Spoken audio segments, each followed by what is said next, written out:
இந்தியாவின் முதல் ஆண் மருத்துவர் யார் அப்படின்னு பார்க்க போகிறோம். இந்தியாவின் முதல் ஆண் மருத்துவர் யார் அப்படின்னா பண்டிட் மதுசூதன் குப்தா.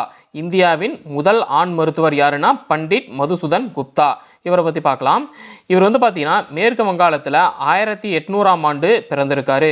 இவர் முதல்ல பார்த்தீங்கன்னா ஆயுர்வேதத்தில் திறமையானவராக இருந்திருக்காரு.